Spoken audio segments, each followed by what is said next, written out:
Boa noite a todos nossos amigos ouvintes do vlog do Conde Lope Villanueva. Desde já, eu agradeço as inúmeras atuações que recebo e continuo ajudando nesta empreitada para a gravação de novos conteúdos e inscreva-se neste canal. Algumas pessoas me perguntaram a respeito da Marcha para Jesus. E olha que não é a primeira vez que me perguntam. No canal anterior faziam a mesma pergunta. O que você acha da Marcha para Jesus? E por que os protestantes fazem essa marcha justamente no dia de Corpus Christi, ou seja, num feriado católico? Uma questão que eu sempre percebo da ação dos protestantes em relação aos católicos é que eles sempre são reativos. Eles nunca são propositivos. E vejam que hoje existe uma tendência cada vez mais agressiva de querer atacar o catolicismo. Claro, eles sempre atacaram o catolicismo, mas agora parece que com algumas conversões no meio evangélico, principalmente de pastores protestantes, isso acabou sinalizando uma advertência entre eles, em que eles ficaram não somente surpreendidos, como também muito assustados com o fato de que certos pastores que têm uma certa cultura e que têm um certo estudo redescobriram o catolicismo. Então eles estão muito baratinados, estão inclusive se enveredando por assuntos que eles não têm o menor domínio, como por exemplo a história da igreja, a patrística e assim sucessivamente. Vejam, por exemplo, apologetas ridículos aí que fazem comentários sobre a patrística, são comentários tão enviesados como uma citação da Sagrada Escritura, enfim. Mas já falando sobre a questão da Marcha para Jesus e seu contraponto, o feriado de Corpus Christi, nós temos duas visões diferenciadas e antagônicas de cristianismo. No primeiro caso, eu percebo que a Marcha para Jesus parece ser tão somente uma manifestação publicitária dos protestantismos. E observem que essa marcha para Jesus é, acima de tudo, um Jesus ausente, um Jesus abstrato, um Jesus etéreo e, acima de tudo, um Jesus comercializável.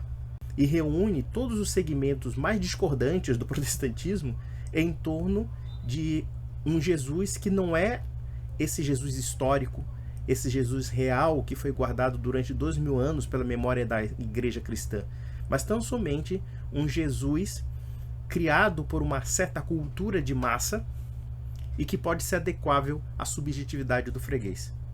Cada protestante tem uma visão diferente de Jesus, ou uma visão contraditória de Jesus, ou uma visão contraditória de fé, de doutrina e etc. Então nós percebemos assim no protestantismo um certo grau de cultura de massa, de cultura de massificação, de falta de raiz. Não existe historicidade, não existe tradição, tão somente é um jogo publicitário para rivalizar com o catolicismo. Temos um outro aspecto que também é igualmente interessante. Como cada protestante tem uma carência de doutrina, resta tão somente atacar a sã doutrina. Porque se observarmos bem na artimanha dos apologetas protestantes, é muito cômodo para eles atacar o catolicismo, quando na verdade todos eles, na sua circunscrição, digamos assim, teológica, são incapazes de buscar uma unidade de fé entre os protestantes. Em outras palavras, nós observamos que os protestantes só têm como unidade de fé, na verdade, uma antítese, e nada mais do que isso. Porque esses apologetas, em geral, não conseguem se entender em pontos básicos de fé. Muito pelo contrário, eles se contradizem sempre, e, portanto, fabricaram um inimigo comum como um fator de unidade, uma vez que, mesmo no aspecto doutrinário, eles não conseguem isso. E não somente no aspecto doutrinário, mas também no aspecto comunitário, porque observamos que os protestantes são fragmentados também comunitariamente. Ainda que eles possam ter uma certa relação, né, de proximidade por conta de um evento chamado Reforma, no entanto, eles mesmos não se entendem dentro da tradição da Reforma. Se é que podemos dizer que a Reforma deixou uma tradição, porque, na verdade, se observarmos os 5 séculos da Reforma, existe uma descontinuidade da tradição. Mas se por um lado nós temos essa cultura de massa, essa cultura de propaganda, essa cultura publicitária chamada Marcha para Jesus, por outro lado, nós temos uma cultura de autenticidade, uma cultura de raiz, uma cultura de tradição genuína e verdadeira, que é o Corpus Christi. Nós temos muito mais além disso. Uma manifestação onde Cristo está presente na Eucaristia. O nosso Cristo não é um Cristo abstrato. O nosso Cristo não é um Cristo inventado por inúmeras sentenças e inúmeras cabeças. Não. O Jesus Cristo que adoramos é aquele Jesus Cristo que os apóstolos verdadeiramente adoraram. É aquele Cristo que foi compreendido pelos apóstolos na sua presença real, chamada tão somente Eucaristia, ou seja, a comunhão do corpo e do sangue de Cristo através do pão e do vinho. E observemos que o feriado de Corpus Christi é um feriado medieval, por conta de um milagre eucarístico. E desde então, nós guardamos a memória histórica dos nossos irmãos antepassados católicos, né, de outros tempos e de outras épocas. Essa é a diferença de uma cultura orgânica, de uma cultura de tradição genuína e verdadeira, e outra, uma cultura de massa, uma cultura de consumo, uma cultura em que Deus é palatável, Cristo pode ser adequável a qualquer tipo de capricho, como se fosse uma espécie de alimentação self-service. Mas se por um lado nós temos, dentro do protestantismo, essa cultura de massa, essa cultura que não tem raiz alguma, né? E vamos mais além, eu poderia até usar uma expressão de um sociólogo polonês chamado Zygmunt Bauman, em que ele fala da sociedade líquida, da cultura líquida, ou seja, que não tem raiz, que não tem substância, que não tem solidez.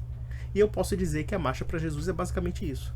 É uma cultura que não tem solidez, que não tem consistência, que não tem realmente envergadura cultural para expressar uma verdadeira identidade cristã. Enquanto o Corpus Christi é o contrário. Faz parte de um calendário, faz parte de uma história, de uma identidade e de uma tradição milenar. A nossa cultura católica não é uma cultura líquida. É aí que está a diferença. E recentemente eu estava vendo um pastor da seita de Alagoinha, da igrejinha de Alagoinha, acho que é aquela igreja lá de Minas Gerais, que estava atacando a festa de São João. E aqui nós temos um outro aspecto desagregador do protestantismo, que é a tentativa de esvaziar as festividades católicas. Por um lado, eles dizem que a festa de São João é uma festa da idolatria. Por outro lado, eles criam uma festa alternativa que eles dizem ser festa sem João. Imaginem, por exemplo, a história sagrada sem João Batista. A história sagrada sem a Virgem Maria. A história sagrada sem São Pedro. Porque também comemoramos em junho o dia de São Pedro. São Pedro, São João Batista, como também Santo Antônio de Pádua, que foi um grande homem. Não somente um homem santo, um homem de fé, como também um homem de intensa sabedoria, de intensa cultura. Eu poderia dizer que Santo Antônio deu um incremento intelectual superior à ordem franciscana. Ele foi o primeiro grande pensador franciscano. E, para nossa felicidade, era português. Falava o nosso idioma, se é que podemos dizer assim, claro, o idioma português da Idade Média era bem diferente do de hoje, mas, sem dúvida, era um homem da Península Ibérica e era um homem que era português. E nós somos primos dos portugueses, diga-se de passagem. Então comparem, por exemplo, esses santos e o blá blá blá de um pastor idiota que diz, por exemplo, que esses santos são ídolos e que quando fazemos festividades em memória de pessoas reais, vivas, de carne e osso, esse idiota está reduzindo essas pessoas santas como se fossem deuses pagãos, tal como a citação porca que ele faz de Paulo sobre os cultos que os pagãos faziam aos antigos ídolos greco-romanos, assim, no mundo clássico greco-romano. Uma proposição, uma comparação completamente absurda. Mas se a Igreja Católica tem na sua memória São Pedro, o príncipe dos apóstolos, e o nosso primeiro bispo de Roma, como também nós temos São João Batista, este grande profeta que anunciou o Messias, e nós temos também Santo Antônio de Pádua, que foi realmente um homem maravilhoso, um homem grandioso, um grande pregador. e um homem de grandes letras, a única coisa que a igreja de Alagoinha pode nos oferecer é um Guilherme de Pádua da vida, por exemplo, a título de publicidade de uma suposta conversão deste cidadão que nós sabemos cuja reputação não era lá muito ilibada. Façam as seguintes comparações, não somente entre as conversões, mas também os modos de vida pelos quais nós rememoramos os nossos santos. São Pedro, Santo Antônio de Pádua, São João Batista. Mas poderia também ser outros santos. E sim, eles devem ser lembrados porque eles fazem parte da história da nossa igreja. Eles são exemplos de fé. E muito mais do que isso, quando prestamos culto aos santos, nós prestamos culto a Deus. Os hereges pestilentos que ouvirão agora isso ficarão escandalizados e dirão: nossa, idolatria e não sei o quê. Primeiro que culto não é adoração, já começa por aí. Esse pessoal tem que saber o que é dulia, protodulia, hiperdulia e latria, né, ou latrel. Eles não sabem essa diferença. Eles acham que, por exemplo, se alguém prestar honra ao rei da Inglaterra, é o idólatra. Se alguém prestar honra aos pais, é um idólatra. Se prestar honra aos professores, é idólatra. Se prestar honra aos santos, é idólatra. Ou seja, eles confundem os conceitos do culto. Mas observem que os santos são exemplos vivos da ação da graça de Deus sobre eles. A graça de Deus tocou na alma dessas pessoas e também no corpo dessas pessoas. Eles foram embebidos pela graça divina. Eles são os modelos de vida pelos quais Deus se manifesta nos seus exemplos. Então, como não lembrar desses homens de fé? E como não pressupor que prestar culto a eles é não prestar culto a Deus? O que o protestante faz é algo absurdo, para dizer o mínimo. E isso porque os protestantes não sabem que os católicos têm um calendário litúrgico que rememora todos os eventos históricos da Santa Madre Igreja Católica, nos 2000 anos pelos quais estamos caminhando.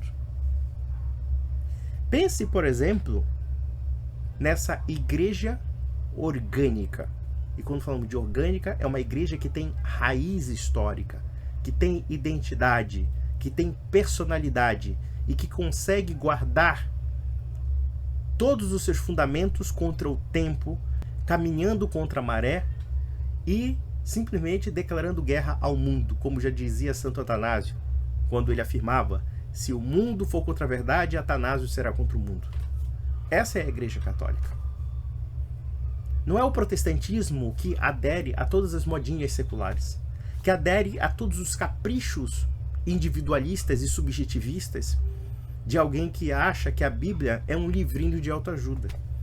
Não é, por exemplo, uma festa sem João, que eles chamam de festa da colheita, que mais parece uma festa pagã, justamente porque descristianizam uma festa católica. Se existe algo autenticamente católico, são as festividades que nós comemoramos. Porque nós lembramos uma história verídica e real, e não uma história abstrata. Não é um Deus abstrato. Não é um Jesus Cristo abstrato. Não é um Jesus Cristo que foi produzido pela minha cabeça. Não é um Jesus Cristo de uma marcha para Jesus criada por uma bispa Sônia da vida. Não. É a Igreja de Cristo na história. É a Igreja de Cristo sendo manifestada na figura dos seus membros, relembrando e rememorando e realimentando sempre a fé cristã, como também a nossa história, que é sagrada. Festa sem João é como se São João não existisse na história. Festa sem Pedro é como São Pedro não existisse na história. Festa sem Santo Antônio é como se nós negássemos a graça de Deus perante os homens. E o que nós observamos muitas vezes nessa cultura protestante é que é uma cultura triste. Não é uma cultura de festividade autêntica. Ou mais, se forja uma festividade contra algo. É sempre o antagonismo. Nunca é a agregação. E eu digo mais, Se um dia a Igreja Católica desaparecer, o protestantismo vai desaparecer. Porque o protestantismo não consegue manter unidade alguma, não consegue manter coerência histórica alguma. Mas é aquela história, não se pode comemorar a festa de São João Batista. Não se pode comemorar a festa do apóstolo Pedro. Porque isso, segundo eles, é idolatria. Isso, segundo eles, é prestar culto aos ídolos. Mas eles comemoram a Reforma Protestante. Eles comemoram Lutero e Calvino. Esses são os verdadeiros ídolos que eles seguem. E eu digo mais, meus amigos. Se o Brasil um dia deixar de ser católico na sua totalidade, nós seremos um país vazio e um país profundamente triste. O protestantismo é triste. É triste a começar pelo fato de negar o Cristo Eucarístico. Vamos voltar, por exemplo, ao século XVI. Qualquer católico que esteja me ouvindo agora sabe que a centralidade da vida cristã é a vida eucarística. É a presença real de Cristo. Ali, todos os sacramentos se completam. Todos os sacramentos se curvam àquele sinal de redenção que é comer do corpo e beber do sangue de Nosso Senhor. E da feita que o protestantismo esvazia o Cristo Eucarístico, esvazia também a presença real de Cristo. E isso aconteceu na Reforma justamente quando eles atacaram a Eucaristia. Imaginem a sensação de um europeu do século XVI, católico, que estava acostumado realmente a crer verdadeiramente. Ali nós temos o corpo e o sangue de Cristo, e de repente aparece um aventureiro qualquer afirmando que não, aquilo ali é uma presença simbólica. Ou então ali é uma presença espiritual, mas não tem nenhuma materialidade no pão e no vinho. Ou então é simplesmente um mistério ou coisa parecida, quando a igreja tinha explicado claramente sobre o fenômeno da transubstanciação, sobre a questão realmente da presença real, que é concreta, que ao mesmo tempo que é espiritual, mas ao mesmo tempo é um milagre de Deus se fazendo carne e se fazendo sangue.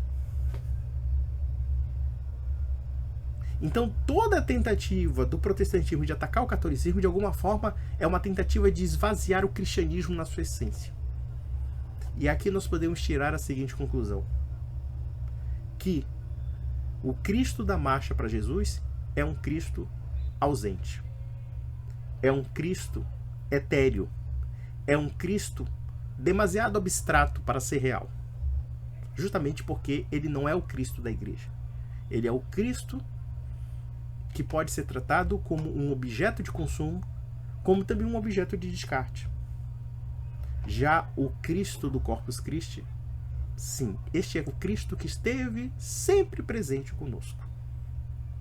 Como, aliás, pela graça de Deus, nós podemos dizer que estamos na verdadeira comunhão dos santos, como está no Credo Apostólico.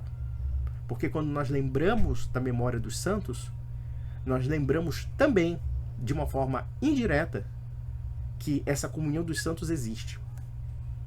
E que São Pedro, São João Batista, Santo Antônio de Pádua, como pode ser São Francisco de Assis, como pode ser São Tomás, como pode ser Santo Agostinho, como pode ser os 12 apóstolos, como pode ser São Paulo e muitos outros, vocês podem ter certeza de uma coisa: eles são nossos verdadeiros irmãos de fé. E é uma pena que os protestantes não entendam isso. Um grande abraço a vocês.